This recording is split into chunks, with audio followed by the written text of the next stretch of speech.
Hello guys, ഞാനിന്നൊരു interview കണ്ടു. അത് നമ്മുടെ ഇന്ത്യയുടെ തന്നെ ഒരു മികച്ച ഓൾറൗണ്ടറായ അശ്വിൻ്റെ ഒരു കുട്ടി സ്റ്റോറീസ് എന്ന് പറയുന്നൊരു ഇൻ്റർവ്യൂ ആണ്. അതിൻ്റെ സീസൺ 3 അത് ആരുമായിട്ടായിരുന്നു? നമ്മുടെ സഞ്ജു സാംസണുമായിട്ടായിരുന്നു. ഇൻ്റർവ്യൂ ഏകദേശം 1 മണിക്കൂർ അടുത്തോളം ഉണ്ട്. മുഴുവൻ ഇരുന്ന് ഒറ്റ സ്ട്രെച്ച് കണ്ടു. അതിൻ്റെ അകത്ത് വളരെ രസകരമായ 2-3 സെഗ്മെൻറ്റ്സ് ഒക്കെ ഉണ്ടായിരുന്നു. എല്ലാം നമ്മളെ പിടിച്ചിരുത്തുന്ന തരത്തിലുള്ള വളരെ ഇൻട്രസ്റ്റിംഗ് ആയിട്ടുള്ള ഒരു ഇൻ്റർവ്യൂ ആയിരുന്നു. അശ്വിൻ്റെ ഓരോ ചോദ്യങ്ങളും സഞ്ജുവിൻ്റെ ഓരോ മറുപടിയും ഭയങ്കര രസകരമായിട്ടുള്ള ഒരു സെഷനായിരുന്നു അത്. അപ്പോൾ അതിനകത്ത് ആ ഒരു ഇൻ്റർവ്യൂ എടുക്കാൻ വേണ്ടി തന്നെ അശ്വിൻ കേരളത്തിലേക്ക് വരികയും കേരളത്തെക്കുറിച്ച് പറയുകയും സഞ്ജുവിൻ്റെ ഹിസ്റ്ററി ചോദിക്കുകയും സഞ്ജുവിൻ്റെ തുടക്കം എങ്ങനെയായിരുന്നു, ആരായിരുന്നു സഞ്ജുവിനെ ഇൻസ്പയർ ചെയ്ത ക്രിക്കറ്റർ, അങ്ങനെ കുറേ ചോദ്യങ്ങളുണ്ടായിരുന്നു. അതിനെല്ലാം വളരെ രസകരമായ രീതിയിലുള്ള മറുപടിയും കൊടുക്കുന്നുണ്ടായിരുന്നു. അതായത് നമ്മൾ ശരിക്കും പറഞ്ഞ ഒരു സിനിമ കാണുന്ന പോലെ തന്നെ നമ്മളൊരു ഇൻട്രസ്റ്റിംഗ് ആയിട്ടുള്ള ഒരു ടോപ്പിക്കോ കോണ്ടന്റോ കണ്ടു കഴിഞ്ഞാൽ നമ്മൾ ഓട്ടോമാറ്റിക്കലി നമ്മൾ അതിൻ്റെ അകത്തേക്കാകും. അങ്ങനെ ഒരു സെഷനായിരുന്നു അത്. അപ്പോൾ അങ്ങനെ സഞ്ജു സാംസൺ അതിൻ്റെ അകത്ത് വളരെ രസകരമായ രീതിയിൽ ഓരോന്നിനും ആൻസർ പറഞ്ഞിട്ടുണ്ട്. തൻ്റെ അപ്സ് ആൻഡ് ഡൗൺസ്, താൻ ക്രിക്കറ്റിൽ 18ാമത്തെ വയസ്സിൽ അരങ്ങേറുകയും പിന്നീട് അവസരങ്ങൾ കിട്ടാതെ വരികയും അതിനുശേഷം ഒരു 5 വർഷത്തിന് ശേഷം ടീമിൽ വരികയും പിന്നീട് അത് തന്നെ നമ്മൾ കളിക്കാൻ പറ്റാതെ സൈഡ് ബെഞ്ചിൽ ഇരിക്കേണ്ട സാഹചര്യം, വീണ്ടും അവസരം കിട്ടുന്ന സാഹചര്യം, അങ്ങനെ പല ചോദ്യങ്ങൾക്കുള്ള ആൻസേഴ്സ് വളരെ രസകരമായിരുന്നു. പിന്നെ IPL അവർ രണ്ടും ഒരുമിച്ചൊരു ടീമിൽ രാജസ്ഥാൻ റോയൽസിൽ കളിച്ചപ്പോൾ ഉള്ള അവരുടെ രണ്ടുപേരുടെയും ഇടയിലുണ്ടായ വളരെ രസകരമായ കാര്യങ്ങളും അത് ഭയങ്കര രസമായിട്ട് അത് അവതരിപ്പിച്ചേക്കുന്നത്. അതിൻ്റെ ഇടയ്ക്ക് സഞ്ജു ഇപ്പോൾ ചെന്നൈയിലേക്കുള്ള മാറ്റമുണ്ടോ, അങ്ങനെയുള്ള കുറേ കാര്യങ്ങളും കുറേ ചോദ്യങ്ങളും ഒക്കെ ഉണ്ടായിരുന്നു. അതിനൊക്കെ കറക്റ്റായിട്ട് ആരെയും മുഷിപ്പിക്കാത്ത രീതി, അതായത് ചോദിക്കുന്ന അശ്വിനെ പോലെ ഒട്ടും മുഷിപ്പിക്കാത്ത രീതിയിൽ അതിന് ആൻസർ സഞ്ജു നൽകിയിട്ടുണ്ട്. സഞ്ജുവിൻ്റെ ഒരു കരിയർ, അതായത് IPL കരിയറിൽ തന്നെ സഞ്ജുവിനെ ഒത്തിരി സഹായിച്ച, അല്ലെങ്കിൽ ക്രിക്കറ്റിൽ തന്നെ ഒത്തിരി സഹായിച്ച സഞ്ജുവിൻ്റെ എന്താ പറയുക, നമ്മൾ പറയത്തില്ലേ രക്ഷാകർത്താക്കൾ എന്ന് പറയത്തില്ലേ ക്രിക്കറ്റിലെ എന്ന് പറയുന്നത് ആരൊക്കെയാണെന്ന് ചോദിക്കുമ്പോൾ രാഹുൽ ദ്രാവിഡ്, അങ്ങനെ പല പേരുകൾ. സഞ്ജുവിൻ്റെ ഏറ്റവും ഇഷ്ടപ്പെട്ട ഒരു താരമായിരുന്നു രോഹിത് ശർമ്മ. അങ്ങനെ ഒരുപാട് പേരുടെ പേരുകൾ സഞ്ജു ഇങ്ങനെ പറഞ്ഞു പോകുന്നുണ്ട്. പിന്നെ സഞ്ജുവിൻ്റെ ഇഷ്ടപ്പെട്ട ഫിലിം സ്റ്റാർ ആരാണ്? അത് സഞ്ജു എപ്പോഴും പറയുന്ന പോലെ തന്നെ സൂപ്പർ സ്റ്റാർ രജനീകാന്ത്. അദ്ദേഹം അടുത്ത കൂലി എന്ന് പറയുന്ന സിനിമ ഫസ്റ്റ് ഷോയ്ക്ക് പോകുമെന്ന് പറയുന്നു. അങ്ങനെ മൊത്തത്തിൽ ഇംഗ്ലീഷും തമിഴും കലർന്ന ഒരു രസകരമായ ഒരു ഇൻ്റർവ്യൂ ആയിരുന്നു. അതിനകത്ത് ഷെമറോൺ ഹെറ്റ്മേറിനെ കുറിച്ചൊക്കെ പറയുന്നുണ്ട്. വളരെ രസകരമായിട്ടുള്ള ഒരു ആറ്റിറ്റ്യൂഡുള്ള ഒരു മനുഷ്യൻ. ഇങ്ങോട്ട് മാറാൻ പറഞ്ഞു കഴിഞ്ഞാൽ ഒരു ചെറിയ സ്റ്റെപ്പ് മാറിയതിന് ശേഷം ഇത് മതിയോ, ഇത് പോതുമോ, ഇങ്ങനെയൊക്കെ ചോദിക്കുന്ന വളരെ രസകരമായിട്ടുള്ള സംഭവം. പിന്നീട് അവർ അശ്വിൻ ബോൾ ചെയ്യുമ്പോൾ സഞ്ജു കീപ്പ് ചെയ്യുമ്പോൾ സംസാരിക്കുന്ന പല സംഭാഷണങ്ങളും അങ്ങനെ രസകരമായ രീതിയിൽ കുറേ കാര്യങ്ങളൊക്കെ പറയുന്നുണ്ട്.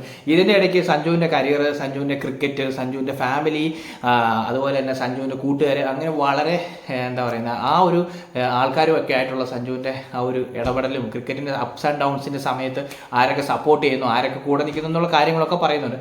ഇതിൻ്റെ ഇടയ്ക്ക് ഒരുപാട് കാര്യങ്ങൾ പോകുന്നതിൻ്റെ ഇടയ്ക്ക് സഞ്ജു നമ്മൾ വളരെ നോർമലായിട്ടൊരു ഇൻ്റർവ്യൂവിൽ വരുന്ന കാര്യമാണ്. സഞ്ജുവിന് ട്രാവൽ ചെയ്യാനാണോ ഇഷ്ടം, കഴിക്കുക എന്താണ് ഇഷ്ടപ്പെട്ട ഫുഡ്, അങ്ങനെയുള്ള വളരെ കുറേ കാര്യങ്ങൾ പറഞ്ഞു പോകുന്നുണ്ട്. അപ്പം സഞ്ജു സാംസൺ പറഞ്ഞിട്ടുണ്ട്, താൻ ക്രിക്കറ്റ് കളിക്കുന്ന സമയത്ത് തനിക്കൊരു അവസരം, ശ്രീലങ്കയിൽ ഒരു അവസരം കിട്ടിയപ്പോൾ പോലും കളിക്കാൻ ഓപ്പണറായിട്ട് ഇറക്കി ആദ്യത്തെ 2 കളി മൊട്ടയടിച്ചു, അതായത് ഡക്കെ പോയി. ആ ഒരു അവസ്ഥയിൽ ഡൗൺ ആയിട്ടിരിക്കുന്ന സമയത്ത് തന്നെ എന്താ പറയുന്നത് ടീമിൻ്റെ ക്യാപ്റ്റൻ വരെ വന്ന് വീണ്ടും പ്രോത്സാഹിപ്പിച്ച് ആശ്വസിപ്പിച്ച്, നമുക്ക് ഡക്കടിച്ചാലും സാരമില്ല, നമുക്ക് അവസരങ്ങൾ ഇനിയും കിട്ടും, ഇത് നന്നായിട്ട് കളിച്ച് കയറിയാൽ മതി എന്നുള്ളൊരു ഇത് പറയുമ്പോൾ ഉണ്ടായ ഒരു ആത്മവിശ്വാസവും. മാത്രമല്ല പുതിയ കോച്ച്, അതായത് നമുക്കറിയാം ഗൗതം ഗംഭീറാണ് ഇന്ത്യൻ ടീമിൻ്റെ കോച്ച്. ഗൗതം ഗംഭീറിൻ്റെ അടുത്ത് ഈ സഞ്ജു വളരെ ഡൗൺ ആയിട്ട് റൺസ് അടിക്കാൻ പറ്റാതെ വിഷമിച്ചിരിക്കുന്ന സാഹചര്യത്തിൽ എന്തു പറ്റി സഞ്ജു എന്ന് ചോദിക്കുന്ന സമയത്ത് സഞ്ജു ഭയ്യ ഇന്നപോലെ വിക്കറ്റ് അധികം റൺസ് അടിക്കാൻ പറ്റില്ല, അപ്പോൾ അതുകൊണ്ട് ആകെ നിരാശനാണ്, ഡക്കടിച്ചു പോയി, അതായത് റൺസ് അടിക്കാൻ പറ്റാത്തൊരു സാഹചര്യം.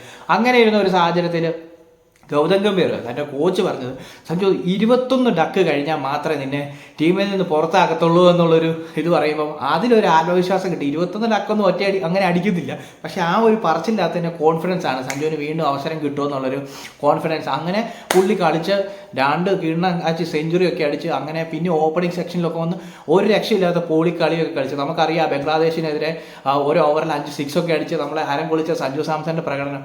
അതായത് പുള്ളി ഡൗൺ ആയിട്ട് നിന്ന സമയത്ത് പുള്ളിയെ ബാക്ക് ചെയ്യാൻ വേണ്ടിയിട്ട്, സപ്പോർട്ട് ചെയ്യാൻ വേണ്ടിയിട്ട് ടീമിൻ്റെ ക്യാപ്റ്റനായ സൂര്യകുമാർ യാദവും കോച്ചായ ഗൗതം ഗംഭീറും ഒക്കെ സപ്പോർട്ട് ചെയ്ത് അതുപോലെ നിന്ന സമയത്ത് പുള്ളിക്ക് അതുപോലെ ആത്മവിശ്വാസമായി. പിന്നെ മാത്രമല്ല പുള്ളി ഇൻ്റർവ്യൂവിൻ്റെ ഇടയ്ക്ക് പറയുന്ന ഒരു കാര്യമുണ്ട്.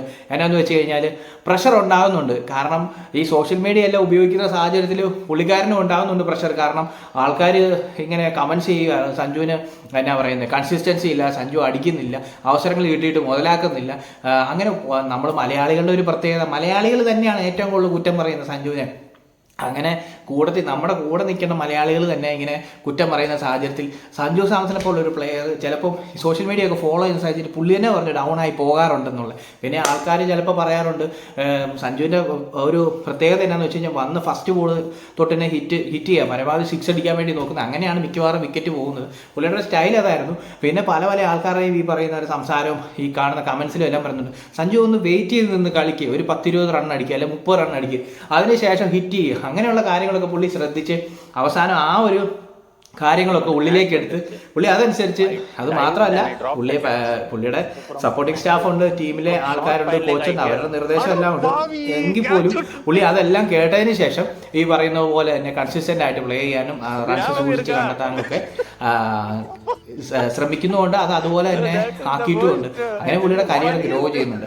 എന്തായാലും ആ ഇന്റർവ്യൂ ഒരു രക്ഷയില്ലായിരുന്നു, ഭയങ്കര രസമായിരുന്നു. അപ്പൊ സഞ്ജു ഇനിയുള്ള ചോദ്യം ഇതാണ്, സഞ്ജു സാംസൺ ചെന്നൈയിലേക്ക് പോകുന്നുണ്ടോ? അതിനുള്ള ആൻസർ പോലും അതിൻ്റെ അകത്ത് പറയുന്നുണ്ട്. സഞ്ജു രാജസ്ഥാൻ റോയൽസ് മാനേജ്മെന്റിനോട് പറഞ്ഞിട്ടുണ്ട് ടീമിൽ നിന്ന് പിന്നെ പറയുന്നത് പുള്ളിക്ക് റിലീവ് ചെയ്യണം, അടുത്ത ഓപ്ഷനിൽ ഇടണം എന്നൊക്കെ പറഞ്ഞിട്ടുണ്ടെന്നൊക്കെയുള്ള വാർത്തകൾ നമ്മൾ കേൾക്കുന്നുണ്ട്.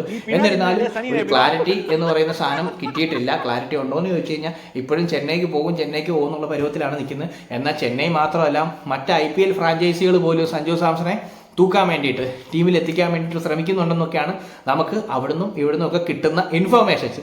ഇതെല്ലാം പല ആൾക്കാർ പറയുന്നതാണ്. ക്രിക്കറ്റ് ലോകത്ത് നമ്മൾ സാധാരണ ഒരു വ്യക്തി മുതൽ നമ്മുടെ ലോക്കലായിട്ടുള്ള നമ്മുടെ പ്ലേയേഴ്സ്, ഞാൻ വളരെ സിമ്പിളായിട്ട് പറഞ്ഞാൽ നമ്മൾ കണ്ടത്തിൽ ക്രിക്കറ്റ് കളിക്കുന്ന സമയത്ത് കണ്ടംപ്ലേയേഴ്സ് ആയിട്ടുള്ള ആൾക്കാർ, കണ്ടംപ്ലേയേഴ്സ് എന്ന് പറഞ്ഞാൽ ഞാൻ ഉൾപ്പെടെയുള്ള എല്ലാ കണ്ടംപ്ലേയേഴ്സിൻ്റെ കാര്യം പറഞ്ഞ് നമ്മൾ സഞ്ജു സാംസൻ്റെ കാര്യം പറയാണ്ട് പുള്ളി അങ്ങോട്ട് പോകുമോ, ചെന്നൈയിലേക്ക് പോകുമോ, അപ്പോൾ അവിടെ ഒരു ഡിബേറ്റൊക്കെ അങ്ങോട്ടും ഇങ്ങോട്ട് നടക്കാറുണ്ട്.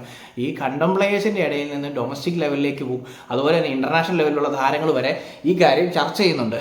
എന്ത് വന്നെന്ന് പറഞ്ഞാലും നമുക്ക് സഞ്ജു സാംസൺ എന്ന് പറയുന്നത് വളരെ രോമാഞ്ചിഫിക്കേഷനാണ്, വളരെ രോമാഞ്ചമാണ്. കാരണം നമ്മളൊരു മലയാളി ഒരു ക്രിക്കറ്റ് ടീമിലേക്ക് കയറി കൺസിസ്റ്റൻ്റ് ആയിട്ട് നിൽക്കുക എന്ന് പറഞ്ഞു കഴിഞ്ഞാൽ നമുക്കൊരു ഭയങ്കര രസമുള്ള സംഭവമാണ്. പണ്ട് ശ്രീശാന്ത് വന്ന് നമുക്കറിയാം ഫയർ ബ്രാൻഡ് ആയിരുന്നു ഇന്ത്യൻ ടീമിൻ്റെ. പിന്നീട് അദ്ദേഹത്തിന് ശേഷം വന്ന സഞ്ജു സാംസണാണ്.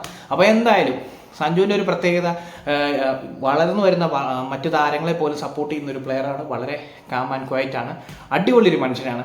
എന്തായാലും പുള്ളിനെ ഭയങ്കര ഇഷ്ടമാണ്. അതുകൊണ്ടാണ് ഞാൻ ഇത്രയൊക്കെ ഇതിനെക്കുറിച്ച് സംസാരിക്കുന്നത്. അടിപൊളി ഒരു മനുഷ്യനാണ്. അപ്പം ആ ഇൻ്റർവ്യൂ കാണാത്തവരുണ്ടെങ്കിൽ ഒന്ന് കാണുക, അത് ഭയങ്കര രസമാണ്. അശ്വിൻ്റെ യൂട്യൂബ് ചാനലിലുണ്ട്. അതിനകത്ത് കുട്ടി സ്റ്റോറീസ് എന്ന് പറഞ്ഞ് പുതിയതായിട്ട് വന്നിരിക്കുന്നതാണ്. ഒരു രക്ഷയില്ല, ഇതെല്ലാ കാര്യങ്ങളും പക്കയായിട്ട് പറയുന്നുണ്ട്. ആ പുള്ളി അത്ര ഇഷ്ടമാണെന്നേ. അശ്വിനെ മാത്രമല്ല സഞ്ജു സാംസണെയും ഒരുപാട് ഇഷ്ടമാണ്. അതിനകത്ത് പിന്നെ സഞ്ജു കുറേ ക്രിക്കറ്റ് പ്ലേയേഴ്സിനെ കുറിച്ചൊക്കെ പറയുന്നുണ്ട്. പുള്ളിയുടെ സ്റ്റൈല്, പുള്ളിയുടെ പ്ലേയിങ് സ്ട്രാറ്റജീസ്, ഒരു ക്യാപ്റ്റൻ ആയി കഴിഞ്ഞപ്പോൾ അദ്ദേഹം ചെയ്ത മാറ്റങ്ങൾ, ഏതൊക്കെ രീതിയിലാണ് ഒരു ക്യാപ്റ്റൻസി പുള്ളി ആസ്വദിക്കുന്നത്, അതിൻ്റെ ഇടയ്ക്ക് പുള്ളിക്ക് പ്രഷർ ഉണ്ടാകാറുണ്ടോ, അങ്ങനെയുള്ള സകല കാര്യങ്ങൾ ആ ഇൻ്റർവ്യൂവിനകത്ത് പറയുന്നുണ്ട്. എന്തായാലും കാണുക, അടിപൊളിയാണ്. അതുകൊണ്ട് തന്നെയാണ് ഇത്രയും നേരം ഞാൻ പറഞ്ഞത്. പിന്നെ പറയേണ്ട കാര്യമില്ല, സഞ്ജു സാംസണിൻ്റെ ഒരു അടിപൊളി ഫാനാണ് ഞാൻ. എന്ന് പറഞ്ഞാൽ എന്നെപ്പോലെ തന്നെ ഒത്തിരി ഫാൻസ് ഉണ്ട്. സപ്പോർട്ട് ചെയ്യുക. പുള്ളിക്കാരൻ എന്നാളും അടിപൊളിയായിട്ട് വരും. നമുക്ക് പറയുന്ന പോലെ ഒരു ഡൗൺ ടു എർത്ത് ആയിട്ടുള്ള നല്ലൊരു മനുഷ്യനാണ്. അപ്പോൾ വീഡിയോ കണ്ടവരൊക്കെ എന്നെ സപ്പോർട്ട് ചെയ്യുക, സബ്സ്ക്രൈബ് ചെയ്യുക. Thank you.